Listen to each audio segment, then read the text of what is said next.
Bienvenido. Te voy a contar un hermoso relato que sé que te va a gustar. Ponte cómodo y disfrútalo hasta el final. La Santa Compañía.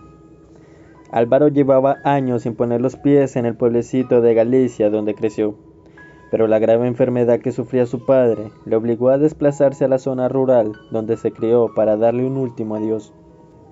Por desgracia, su padre tenía las horas contadas.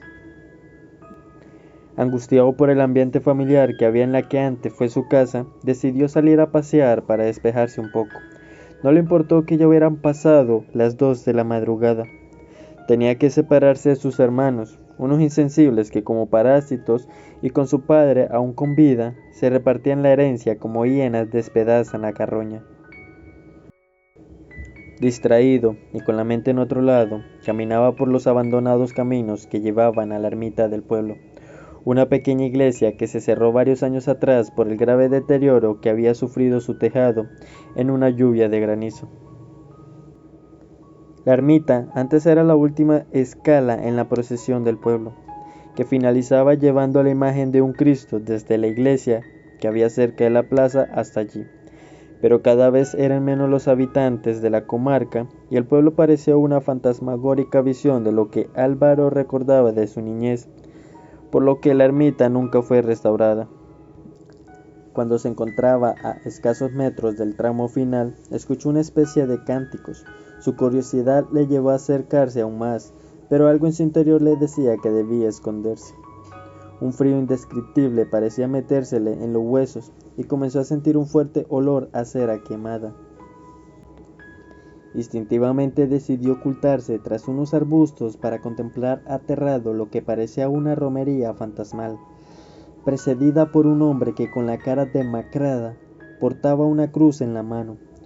Los demás integrantes eran aún mucho más aterradores, pues claramente podía verse que ya estaban muertos y sus rostros eran poco más que unas calaveras que movían sus escalofriantes mandíbulas, mientras entonaban un rosario.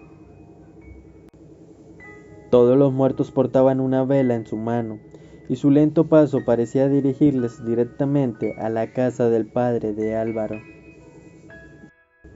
Álvaro, tan asustado como intrigado, decidió seguir a distancia a la cadavérica procesión, que cada vez se acercaba más a la que fue su casa, el lugar donde sufría la agonía de una lenta enfermedad su padre. Hasta que sorprendentemente su padre apareció caminando y, sin mediar palabra, uno de los esqueletos envuelto en una túnica se le acercó y le ofreció una de las velas. Su padre, como hipnotizado, alargó la mano y la recogió, y tal y como había aparecido se fumó en ese instante. El resto de integrantes de esa santa compañía también parecieron evaporarse en una extraña niebla. Todos, menos el portador de la cruz, el primer integrante de la procesión de muerte que quedó tendido en el suelo durante unos segundos. Pasado ese tiempo se levantó y con la cara totalmente descompuesta por el cansancio y como si su misma vida fuera gradualmente absorbida por la compañía de los muertos, como un sonámbulo comenzó a caminar en dirección al pueblo. Álvaro estaba tan petrificado por el miedo que no podía moverse. Solo el grito desgarrador de una de sus hermanas le despertó del shock en el que se encontraba. Casi sin darse cuenta, había caminado siguiendo a la Santa Compañía hasta escasos metros de la casa de su padre, y el grito confirmó sus más temidas sospechas.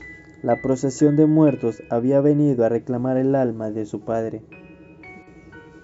Corrió tan rápido como pudo hasta la habitación donde yacía su padre ya sin vida.